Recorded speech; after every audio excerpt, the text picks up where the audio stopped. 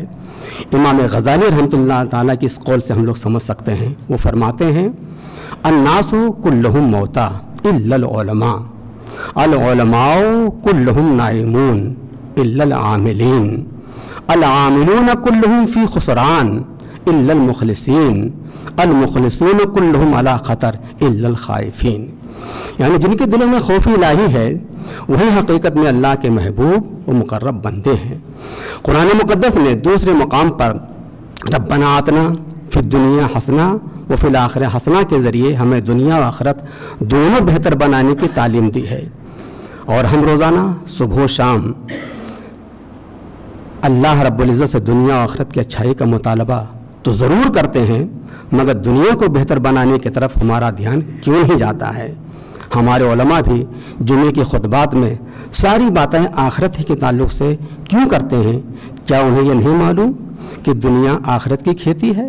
اس لیے آج کے علماء مبلغین سے ہماری گزارش ہے کہ ان بھولے بھالے مسلمانوں کو جہاں قیامت، حساب و کتاب، جنت و جہنم کے بارے میں بتا کر آخرت کا خوف دلائیں، وہیں دنیا کی اچھائی بیان کر کے ضرور دینی تعلیم حاصل کرنے کے بعد ڈاکٹر، انجینئر، منصف، IPS اور DM بننے کی طرف رغبت دلائیں، تاکہ ملکی سیاست میں مسلمانوں کی جو حیثیت تابع داری کی ہے وہ حصے داری میں بدل سکے۔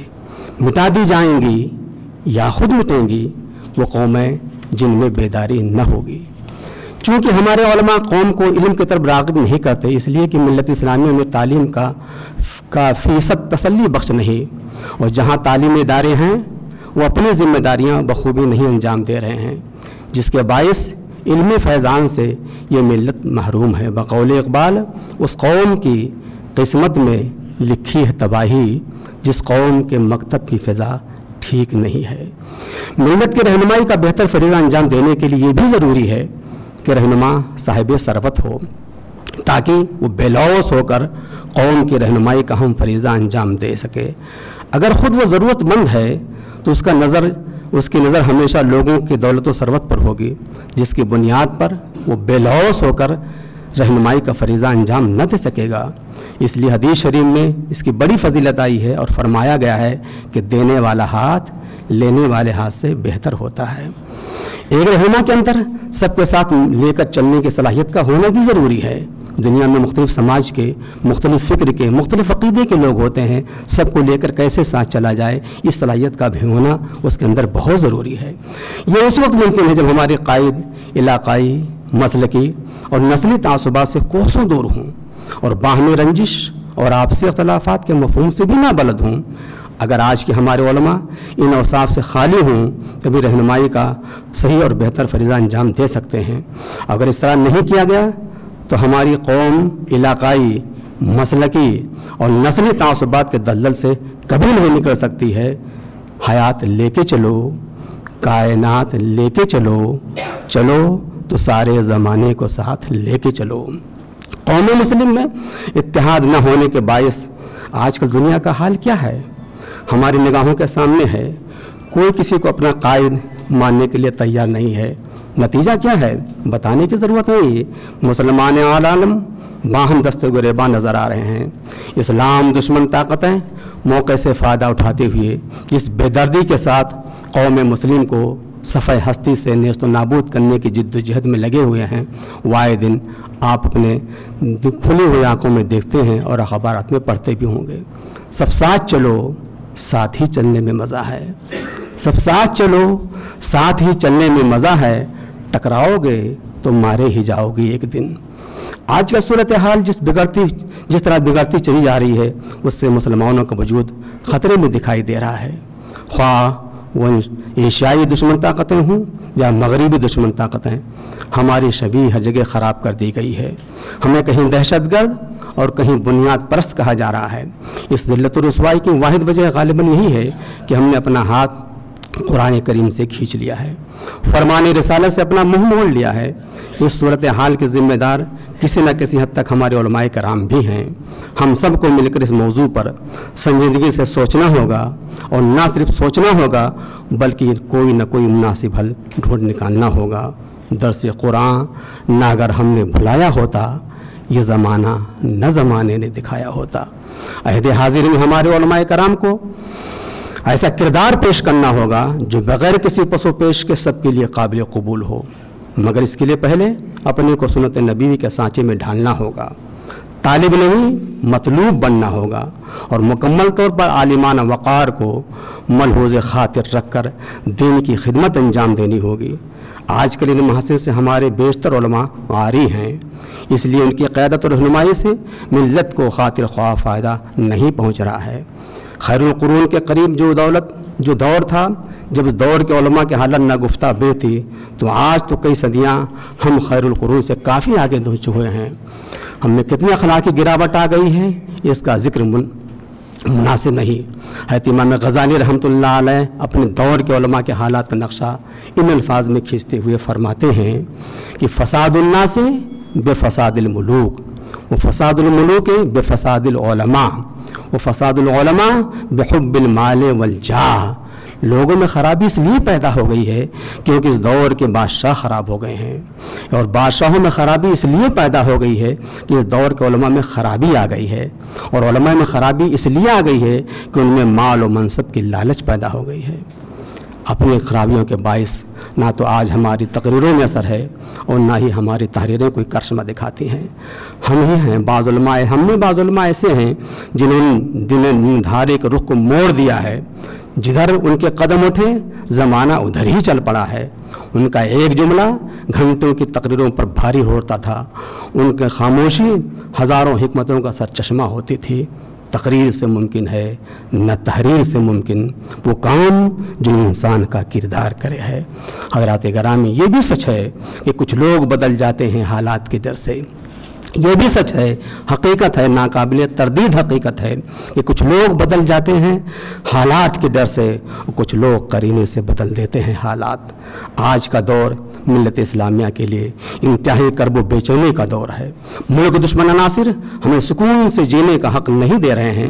کبھی ملک دشمن، کبھی پاکستان کا حامی، کبھی لو جہاد کا بہانہ بنا کر ہمیں پریشان کیا جا رہا ہے، اور نہ صرف پریشان کیا جا رہا ہے بلکہ تعلیم یافتہ نوجوان نسل کا انکاؤنٹر کر کے شاباشی اور ترقی کا تمغہ بھی وصول کیا جا رہا ہے۔ جہاں ہماری معیشت بہتر ہے وہاں دنگے فساد کرائے جا رہے ہیں، مجبور و لاچار بنایا جا رہا ہے۔ آپ کے ہم سامنے کس کس کا رونا رویا جائے۔ ایک دو زخم نہیں جسم ہے سارا چھلنی، ایک دو زخم نہیں جسم ہے سارا چھلنی، درد بیچارہ پریشاں ہے کہاں سے اٹھے۔ جس منظم سازش کے تحت ہمیں مٹانے کی کوشش کی جا رہی ہے، اسی طرح منظم سازش کے تحت ہمیں اپنی تعلیم، اپنی معیشت کے تحفظ کے لیے مؤثر اور کارگر لائحہ عمل تیار کرنا ہوگا۔ یہ بتانے کی ضرورت نہیں ہے کہ ہمارے تقریباً 14,000 علماء نے جنگ آزادی میں اپنی جانوں کا نذرانہ دے کر وطن عزیز کو انگریزوں کے تسلط سے آزاد کرایا تھا۔ جس طرح دیگر برادران وطن کو اس ملک میں رہنے اور باعزت زندگی گزارنے کا حق ہے، اسی طرح ہمیں بھی حق ہے۔ ہم یہاں نمبر 2 کے شہرے نہیں، ہماری حیثیت یہاں ریفری کی ہونی چاہیے، فٹ بال کی نہیں۔ اور ہر ایک میدان میں ہمیں مستحکم ہونا پڑے گا، ہمیں سیاسی، معاشی، تعلیمی ہر لحاظ سے اپنی اصلاح کرنی ہوگی، ورنہ آپ جانتے ہیں جس کا کوئی دل نہیں اس کا کوئی بل نہیں، اور جس کا کوئی بل نہیں اس کے مسئلے کا کوئی حل نہیں۔ یہ حقیقت ہے۔ اگر ہم نے یہ فکر اپنے اندر نہیں پیدا کی تو ہمارا یہ حال ہر دور میں ہوتا رہے گا۔ کیوں دیکھتے ہو مجھ کو تعصب کی نظر سے، کیوں دیکھتے ہو مجھ کو تعصب کی نظر سے، انسان بھی ہوں صرف مسلمان نہیں ہوں میں۔ اس ذہن و فکر کو عام کرنے کے لیے ہمیں عوام کے بیچ میں جانا ہوگا، مساجد کے ممبروں اور اس کے میناروں سے تحفظ اسلام و مسلمان دونوں کی صدائیں بلند کرنی ہوں گی۔ سال میں ایک عظیم الشان جلسہ منعقد کر کے اپنی ذمہ داری سے عہدہ برا نہیں ہوا جا سکتا۔ اگر ہم نے اپنے رویے میں تبدیلی کی اور عوام کو میرا اعتماد حاصل ہو گیا تو ان کے ذہن و دماغ کو ہم جدھر چاہیں موڑ سکتے ہیں۔ آج بھی جبکہ ہر طرح سے قائدین کی بھرمار ہے، لیکن عوام اب بھی علماء کو ہی اپنا رہنما تسلیم کرتے ہیں۔ مذہبی امور و معاملات کے علاوہ سیاسی و سماجی امور و معاملات میں بھی علماء کے فیصلوں پر ہی آمنا صدقنا کہتے ہیں۔ ملت کی فلاح و بہبود کے لیے جب بھی ہم کسی بڑی مہم کو لے کر آگے بڑھتے ہیں تو عوام نے دولت و ثروت کے دہانے کھول دیے ہیں، لیکن اگر عوام کو میرا اعتماد حاصل نہیں تو ساری کوششیں وہ کابش نقش برآب اور سدا با صحرا ثابت ہوتی ہیں۔ اس دنیا میں رہ کر ہمارے اکابر نے جس طرح عوام کا دل جیت کر کارہائے نمایاں انجام دیے ہیں، ان کی روشنی، ان کی روشن تاریخ ہماری نگاہوں کے سامنے ہے۔ انہوں نے اپنے دور میں نئے جہتوں کی طرف ہماری رہنمائی کی، اور انہوں نے اپنے کردار و عمل سے واضح کر دیا کہ کل یوم ہوا فی شان، کہ جدید ترین تعبیر ہر دور میں اسلامی فکر و نظر اور عمل کی آیتوں میں نمایاں ترین رہنا چاہیے۔ بہت بادب سے، پورے اخلاص دل سے، اپنے شعور و آگہی کے پورے زور قوت کے ساتھ آپ حضرات کے سامنے یہ عرض کرنے کی جسارت کرتا ہوں کہ جس طرح ہمارے اکابر نے ملت کی رہنمائی کا مثالی فریضہ انجام دیا ہے، وہ ہم سے بار بار تقاضا کرتا ہے کہ ہم بھی فراست کے ساتھ، دیداوری کے ساتھ، مجاہدانہ ذوق و شوق کے ساتھ اسی راہ پر آگے بڑھتے رہیں، اور یقیناً ہمیں کرنا ہوگا، اور اس کے لیے ضروری ہے کہ نگاہ بلند، سخن دل نواز، جاں پرسوز، یہی ہے رخت سفر میرے کارواں کے لیے، اس سما خراشی کے لیے بہت بہت شکریہ۔ السلام علیکم۔ اعوذ باللہ من الشیطان الرجیم، بسم اللہ الرحمن الرحیم، نحمده ونصلی علی رسولہ الکریم، والصلاة والسلام علی سید المرسلین وعلی آلہ وازواجہ واصحابہ اجمعین، اما بعد، فقد قال اللہ تعالی فی کتاب الحکیم، اعوذ باللہ من الشیطان الرجیم، بسم اللہ الرحمن الرحیم، وعلمک ما لم تکن تعلم وکان فضل اللہ علیک عظیما، صدق اللہ العظیم۔ صدر گرامی قدر، حضرات علماء کرام اور معزز حاضرین،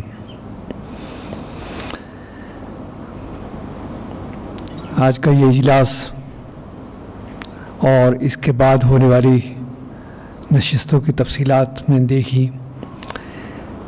اور موضوعات پر نظر ڈالی، وہ دور حاضر کے انتہائی اہم ترین اور حساس موضوعات ہیں۔ بلا شک و شبہ لائق تبریک جماعت اسلامی کے تمام ذمہ داران اور امیر جماعت انہوں نے اس پروگرام کا انعقاد کیا اور دور حاضر کے ان حساس مسئلوں کو سمجھتے ہوئے ملک کے مختلف حصوں سے علماء کرام کو جمع کیا.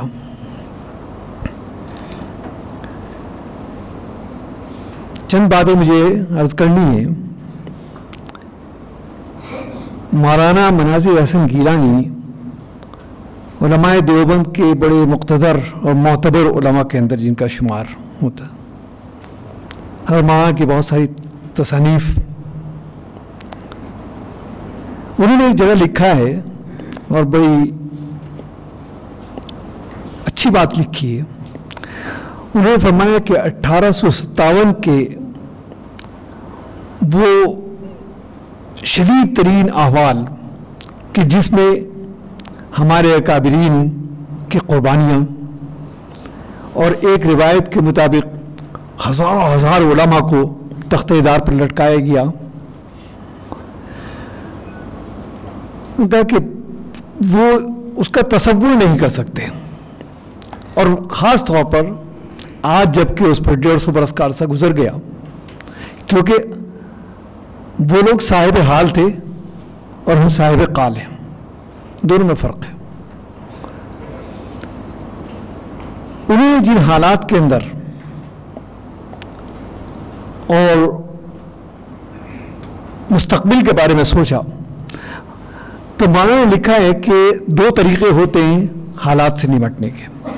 ایک یہ کہ آپ اپنی قوت کا اندازہ کریں اور تیر و تبر لے کر جتنا بھی آپ کے پاس قوت ہے اس کو مجتمع ہو کے میدان کے اندر آ جائیے، نتیجہ جو بھی ہو. چنانچہ تھانہ بہن کے اندر ایک میٹنگ ہوئی حضرت ماں حاجی امداد اللہ مہاجر مکی کی صدارت کے اندر. اس میں حضرت ماں قاسم نانوتوی بانی دارالعلوم دیوبند، حضرت ماں رشید احمد گنگوہی، حضرت ماں حافظ امین شہید اور دیگر اکابرین، حضرت ماں جعفر تھانسوری، یہ سب حضرات شریک تھے. اور یہی مسئلہ تھا کہ احوال سے کیسے نمٹا جائے، کیونکہ جو احوال تھے اس کا اندازہ صرف ایک جملے سے آپ لگا سکتے ہیں کسی حد تک. ہم یعنی ہم تو نہیں اس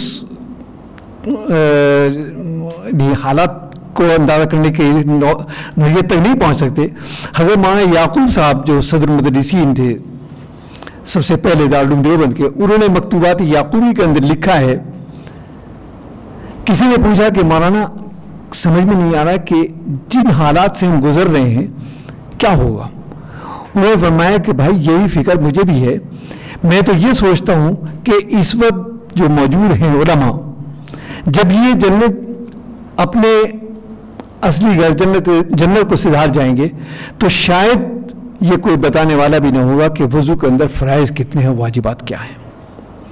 آپ اس پرسور اور ان کے درد سے بھرپور جملے سے حالات کا کچھ اندازہ لگا سکتے ہیں. غرض اس میٹنگ کے اندر ایک طے ہوا، شاملی کے میدان میں مقابلہ ہوا، وہ تاریخ آپ واقف ہیں اس سے. تو ماں نے لکھا کہ 2 طریقے ہوتے ہیں. ایک تو یہ کہ مقابلے پہ آیا جائے، دوسرے یہ کہ طوفان کو گزرنے کا انتظار کریں اور جب طوفان گزر جائے تو پھر سوچیں. تو ہمارے اکابرین نے ہمارے اوپر بڑا کرم کیا کہ ہمارے عقائد کو، ہمارے اسلام کو، ہمارے دین کی حفاظت کے لیے انہوں نے ہمیں مدارس کے غاروں کے اندر بند کر دیا. لیکن ہمارا حال جو ہے وہ اصحاب کہف جیسا ہو گیا کہ ہم جب غاروں کے اندر بند ہوئے تو پھر باہر نکلنے کا نام ہی نہیں لیا. جب باہر نکلے تو ہمارے لیے ہر چیز اجنبی تھی، تہذیب اجنبی، زبان اجنبی، لوگ اجنبی. ہماری زبان سمجھنے والا کوئی نہیں، ہماری بات سمجھنے والا کوئی نہیں. ہم آپس میں بات کر کے خوش ہو جاتے ہیں کہ ہم نے اخبارات کے اندر ہم خبریں پڑھتے ہیں، آپ لکھتے ہیں میں پڑھتا ہوں، میں لکھتا ہوں آپ پڑھتے ہیں اردو اخبارات کے اندر. تو گویا ہر طریقے سے انہوں نے کہا کہ ضرورت ہے اس بات کی کہ ہمیں اپنے بڑوں کی طرز زندگی کا مطالعہ کرنا چاہیے کہ انہوں نے کس طرح سے مقاومت کی، کس طرح سے مجاہدہ کیا، میدان کے اندر آ کے مناظرے کیے اور اس اسلوب کو جانا انہوں نے کہ ان کا اسلوب کیا ہے، ان کے سامنے والے کا انداز بیان کیا ہے، اس کا فکر کیا ہے، اس کی سوچ کیا ہے، اس کی سوچ کی نہج کیا ہے، اس کا اندازہ کرنے کے بعد وہ آئے اور انہوں نے بہرحال ایک بھرپور مقابلہ کیا۔ آج بھی ضرورت اسی بات کی ہے۔ آج مسئلہ یہ ہے کہ ہم آج کے اسلوب سے واقف نہیں۔ اللہ نے علم عطا کیا، ہمارے پاس دلائل ہیں، ہمارے پاس براہین ہیں، ہمارے پاس مدلل بات کرنے کے لیے قوت ہے، زور بیان ہے، سب کچھ ہے، لیکن اسلوب نہیں ہے۔ اس زمانے کے اندر جو مناظرے ہوتے تھے وہ مجموع کے اندر ہوتے تھے۔ آج کے مناظرے جو ہیں یہ ٹی وی ڈیبیٹس ہیں۔ یہ ٹی وی ڈیبیٹس کے اندر کیا ہو رہا ہے کہ جو مسائل کو جانتے ہیں، واقف ہیں، وہ اسلوب سے ناواقف ہیں، اس لیے وہ نہیں آتے، اور جو مسائل کو نہیں جانتے، اسلوب سے واقف ہے، وہ آ رہے ہیں۔ نتیجہ یہ ہے کہ شبیہ کس کی خراب ہو رہی ہے۔ ضرورت ہے اس بات کی کہ ہم آج کے اسلوب سے واقف ہوں۔ ڈاکٹر محمود غازی صاحب رحمۃ اللہ علیہ، پاکستان کی بڑی معروف شخصیت، بہت ساری کتابوں کے مصنف، انہوں نے ایک بڑی عجیب و غریب بات لکھی۔ انہوں نے کہا کہ میں لاہور کے اندر ایک مجلس میں بیٹھا ہوا تھا، لاہور ہائی کورٹ کے جسٹس عبدالحمید صاحب وہ بھی اس میں موجود، وہ ماڈرن قسم کے آدمی تھے، علماء سے دور، ان کی صحبتوں سے ناآشنا، لیکن اسی مجلس کے اندر لاہور کے ایک بہت ہی معتبر عالم دین بیٹھے ہوئے تھے۔ تو جسٹس صاحب نے ایک سوال کیا مولانا کو مخاطب کر کے کہ مولانا میرا آپ سے ایک سوال ہے، کہا کہ اسلامک اسٹیٹ کے اسٹیبلشمنٹ کے لیے ایک منیمم ریکوائرمنٹ کیا ہو سکتی ہے؟ یہ ان کا اسلوب بیان۔ مولانا نے دیکھا اور خاموش رہے۔ مولانا سمجھے نہیں کہ یہ پوچھنا کیا چاہ رہے ہیں۔ انہوں نے کہا کہ غالباً آپ میری بات سمجھے نہیں، میں یہ معلوم کرنا چاہ رہا ہوں کہ ایک اسلامی ریاست کے قیام کے کم سے کم تقاضے کیا ہو سکتے ہیں۔ مولانا پھر بھی نہیں سمجھا۔ تو ڈاکٹر محمود غازی صاحب کہتے ہیں کہ مجھے یہ خیال ہوا کہ یہ تو ویسے ہی برگشتہ ہیں علماء سے، اب اگر اس وقت مولانا اس کا جواب نہیں دے پائے تو یہ تو مزید بدگمان ہو جائیں گے۔ تو میں آگے بڑھا اور میں نے بڑھ کے یہ کہا کہ غالباً آپ کی مراد جو ہے وہ دارالاسلام اور دارالامن سے ہے۔ تو نے کہا کہ بالکل آپ صحیح۔ اب ظاہر ہے کہ مولانا ان دونوں اصطلاحوں کو جانتے تھے، لہذا پھر مولانا نے بڑی مفصل انداز سے بات کی۔ تو یہ تھی وہ چیز کہ اسلوب سے ناواقفیت کی بنا پر ہم بہت سی باتوں کو رکھ نہیں پاتے۔ اللہ نے آپ کو علم عطا کیا، آپ نے مدارس کے اندر 8 سال لگائے، اور یہ بات میں بلا خوف تردید علی رؤوس الاشہاد کہہ سکتا ہوں کہ مدارس کے اندر پڑھنے والے طلبہ کو اللہ نے جو ذہانت عطا کی ہے اور جتنی محنت وہ کرتے ہیں، واقعہ یہ کہ اس کا عشر شیر بھی دوسرے درسگاہوں کے اندر نہیں ہوتا، اور یہ کچھ اللہ کی کرم اور اس کا فضل بھی ہے۔ ابھی گزشتہ سال دارالعلوم وقف دیوبند کے اندر شعبہ انگریزی کے تخصص کا شعبہ قائم کیا گیا۔ اس میں پہلے سال میں 15 طلبہ کا داخلہ لیا گیا۔ یہ وہ طلبہ ہیں کہ جو بالکل انگلش نہیں جانتے تھے۔ آپ یقین کیجئے کہ وہ شاید میرے کو کہ وہ ABCD بھی نہ جانتے ہوں، بڑے اچھے اساتذہ اللہ نے فراہم کیے. اور 8 مہینے کے بعد جب وہ ان کے امتحان ہوا اور ہم نے بہت سارے انگلش داں لوگوں کو بلایا کہ وہ خاص طور پر، تو وہ انگشت بدندہ تھے، حیرت زدہ تھے کہ یہ 8 مہینے کے یہ رزلٹ کیسے آ سکتا ہے. تو سب نے اس بات کا اعتراف کیا کہ یہ مدارس کی وہ فضا ہے، مدارس میں وہ محنتوں کا جو مزاج بنتا ہے محنت کرنے کا اور ایک دھن، وہ سب کچھ ہے. لیکن ضرورت ہے کہ اسلوب سے واقف ہوں، اور جب تک ہم آج کے اسلوب سے واقف نہیں ہوں گے، آج کے محاورے کو ہم نہیں جانیں گے، تو نہ ہم اپنی بات کہہ سکتے ہیں، نہ ہم. یہ دور زوال ہے، اور دور زوال پر اتنا طویل عرصہ گزر گیا ہے کہ ہمارے ذہنوں کے اندر دور عروج کا تصور بھی آنا محال ہو گیا ہے. ایسا نہیں ہے، ہمارا ایک عروج کا دور ہے، تاریخ ہے اس کی. آج جن احوال سے ہم گزر رہے ہیں، ذرا سا مطالعہ کریں تاریخ پر اور پیچھے لوٹیں تو بنو عباس کا آخری دور جو ہے بالکل جس میں زوال اپنی انتہا کو پہنچ رہا تھا، اس وقت عالم یہ تھا کہ بغداد کے ہر چوراہے پر مناظرے ہو رہے تھے، ایک دوسرے پر کفر کے فتوے لگائے جا رہے تھے، ایک دوسرے کو اسلام سے باہر خارج کیا جا رہا تھا. تو یہ زوال کی علامت ہے کہ انتشار، افتراق، کہ 10 آدمی بھی ایک پلیٹ فارم پر ایک جگہ پر جمع نہ ہوں. ہماری حرمہ نصیحی کہ آج کا دور بھی کچھ ایسا ہی ہے. اب چاہے ہم غیروں کی سازش کا شکار ہو رہے ہوں یا ہمارے اندر کمی ہے، غور کرنے کی ضرورت ہے.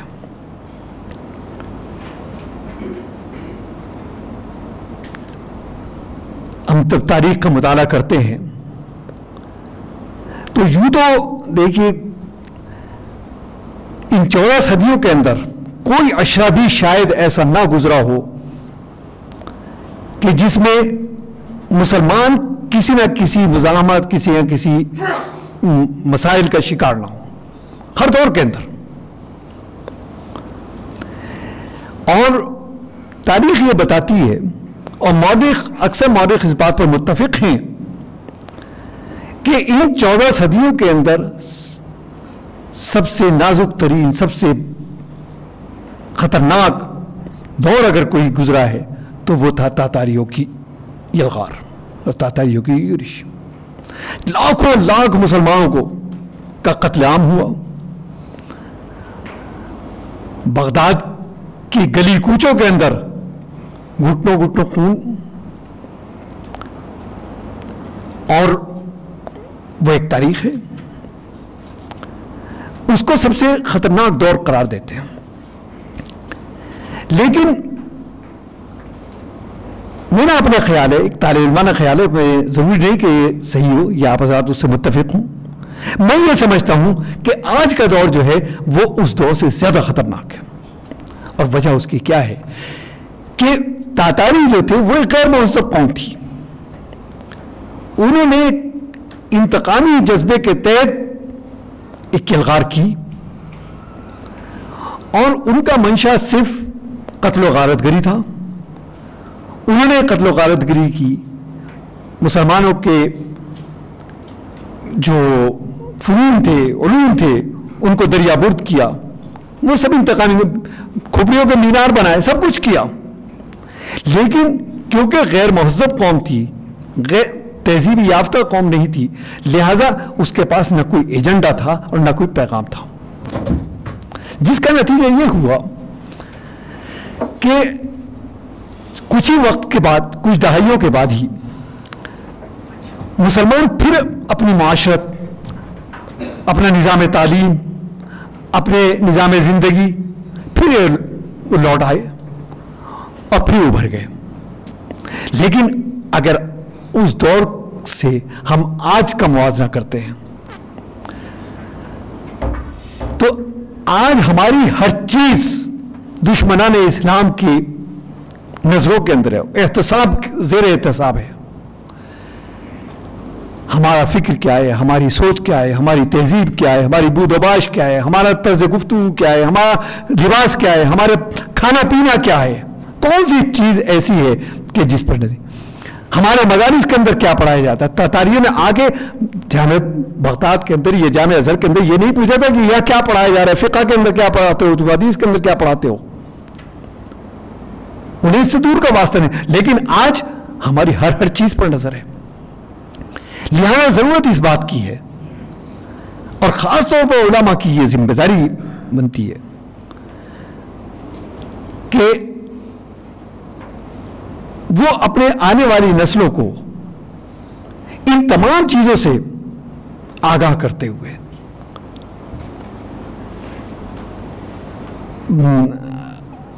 اور ان کو اس میں ان خطرات سے آگاہ کرتے ہوئے نئی نسل کو تیار کرنے کی ضرورت ہے.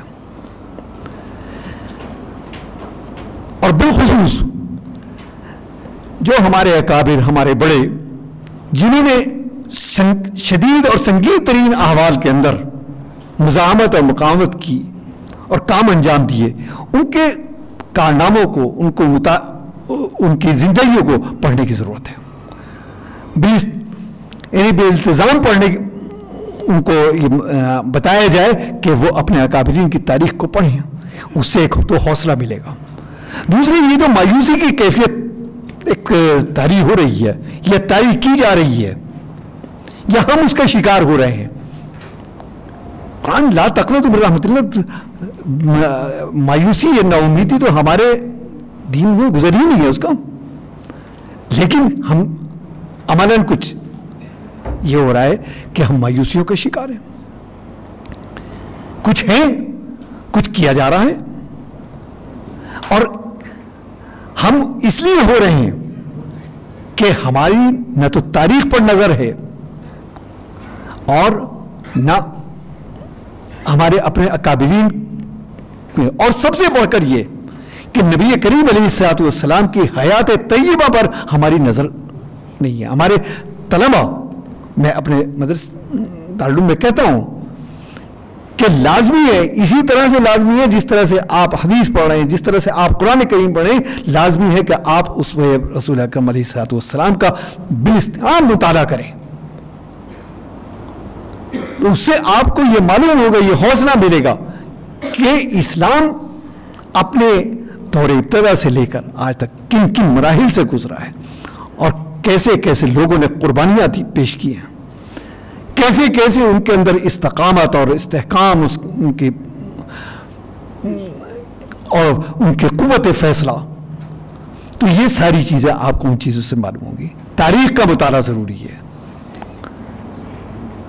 آپ الحمدللہ مدارس کے ذمہ داران ہیں، آپ کی بات میں اثر ہے. آپ جو بات کہیں گے تو طلبہ پر اس کا براہ راست اثر ہوگا. تو ضرورت ہے اس بات کی کہ آپ اس کو، کیونکہ ہم دعوت کے لیے آئے ہیں، یہ امت دعوت کے لیے آئی ہے. لیکن زوال کیا ہے کہ قابل تبلیغ سب سے پہلے دین تھا. دین ہی قابل تبلیغ ہے، باقی کوئی. پھر زوال آیا تو مسلک قابل تبلیغ بن گیا. ہم نے مسلک کو تبلیغ کا مرکز اور محور بنا دیا. پھر مزید زوال آیا تو مسلک سے نیچے اترے تو مذہب پر آ گئے. ہم نے مذہب کو قابل تبلیغ قرار دے دیا. پھر اور زوال آیا تو ہم نے مشرق کو قابل تبلیغ بنا دیا کہ میں جس شیخ سے عقیدت یا ارادت یا محبت یا عقیدت کا تعلق رکھتا ہوں، اگر آپ اس سے محبت نہیں رکھتے، یہ وہ انحطاط ہے. ہمیں خود بھی سمجھنا ہے اور ہمیں اپنے طلباء کو بھی سمجھانا ہے، اس نئی نسل کو تیار کرنا ہے۔ آج کے حالات، آج کے احوال، آج کے محاورے، آج کے تقاضوں کو آپ بھرپور طریقے پر مطالعہ کریں اور اپنے ان طلباء کو اس بتائیں، راستہ بتائیں، روشنی دکھائیں، آپ کے بتائے ہوئے نقش قدم پر چلیں گے۔ میں طلباء کو بتاتا ہوں کہ آج آپ طالب علم ہیں، آپ کی ہر غلطی قابل معافی، آپ کو بتانے والے موجود، آپ کو سمجھانے والے موجود۔ اگر آج آپ کوئی غلطی کرتے ہیں تو اس کا اثر صرف آپ کی ذات تک ہوگا، لیکن کل جب آپ ایک ذمہ دار عالم بن کر اپنے علاقے کے اندر، اپنے بستیوں کے اندر آپ جائیں گے تو اس وقت آپ کی غلطی جو ہے وہ قابل معافی نہیں ہوگی۔ آپ کا ایک ایک عمل، ایک ایک قول، ایک ایک فعل، ایک ایک قدم تنقید کی نظر سے دیکھا جائے گا، اور اگر آپ سے کوئی لغزش ہوتی ہے خدا نخواستہ تو آپ کی لغزش کا نتیجہ یہ ہوگا کہ بہت سے لوگوں کے قدم بہک جائیں گے۔ آج کتنے لوگ ہیں جن کی نظریں آپ پر ہیں، جو آپ کے اقوال پر، آپ کے افعال پر، آپ کے اعمال پر بھرپور نظر رکھے ہوئے ہیں، وہ قدم بقدم پیچھے چل رہے ہیں آپ کے۔ ذرا اس تناظر کے اندر اپنی ذمہ داریوں کو آپ محسوس کریں کہ کس قدر بڑی ذمہ داریاں ہم پر عائد ہیں اور کس قدر نازک مرحلہ ہے۔ یہ کانوں بھری سیج ہے جس سے ہمیں بھی اپنے دامن کو بچا کے گزرنا ہے، اور جو ہمارے ساتھ ہمارے پیچھے آ رہے ہیں ان کو بھی اسی طرح سے گزارنا ہے، اور یہ ذمہ داری ہماری۔ آج ملکی سطح سے لے کر عالمی سطح تک جو حالات ہیں کہ ہر آنے والا دن، ہر طلوع ہونے والا سورج نئے اندیشے، نئے خدشات، نئی خبریں، نئی حوصلہ شکن واقعات وہ لے کر آ رہا ہے۔ ان حالات کے اندر، ان تمام کو کے تنازع کے اندر ہمیں اپنی راہ کو متعین کرنا ہے، اپنے کردار کو متعین کرنا ہے، اپنے مشن کو، اپنے ہدف کو متعین کرنا ہے، اور نہ صرف ہمیں پہنچنا ہے بلکہ ہمیں اپنے آنے والی نسلوں کو، کیونکہ ایک بات یاد رکھیے، اور یہ بڑے بڑے تھنک ٹینکر بیٹھے ہوئے ہیں جو معاند ہیں، معاندین اسلام ہیں، ان کا ہدف آپ لوگ بالکل نہیں ہیں، ہم لوگ بالکل نہیں ہیں۔ ہمارے بارے میں ان کا خیال ہے کہ 10-20 سال بعد یہ تو نکل جائیں گے۔ آپ لوگ ہیں، آپ لوگ بھی اس مرحلے کے اندر 25-30 سال، انہوں نے ہدف بنایا ہماری اس نسل کو، اس جو ابھی نونہال ہے، اور اس کا اثر ہندوستان کے اندر کیا ہوا۔ ہماری تہذیب متاثر ہوئی، ہمارا تمدن متاثر ہوا، ہماری زبان متاثر ہوئی۔ بہت افسوس ہوتا ہے کہ ہماری نئی نسل کے بچے اردو زبان سے ناواقف، اردو الفاظ کو وہ پوچھتے ہیں کہ اس کا کیا مطلب ہے، یعنی وہ عام فہم جو گھروں کے اندر ویسے استعمال ہوتے تھے الفاظ، آج اس کے بارے میں بچے اور بچیاں پوچھتے ہیں۔ تو اس میں جہاں حالات کا قصور ہے وہاں ہمارا بھی قصور ہے کہ انہوں نے ہم سے چھینا اور ہم دستبردار ہوتے چلے گئے۔ ہم نے اپنی نئی نسل پر توجہ ہی نہیں دی۔ ضرورت ہے اس تناظر کے اندر آپ غور کریں، اور غور کرنے کے بعد اپنی ذمہ داریوں کو محسوس کرتے ہوئے آپ اپنا لائحہ عمل اور ہدف متعین کریں۔ یہ چند طالب علمانہ باتیں تھیں جو میں نے آپ کے سامنے عرض کی۔ انہی چند باتوں پر میں اپنی بات ختم کرتا ہوں۔ وآخر دعوانا الحمدللہ رب العالمین۔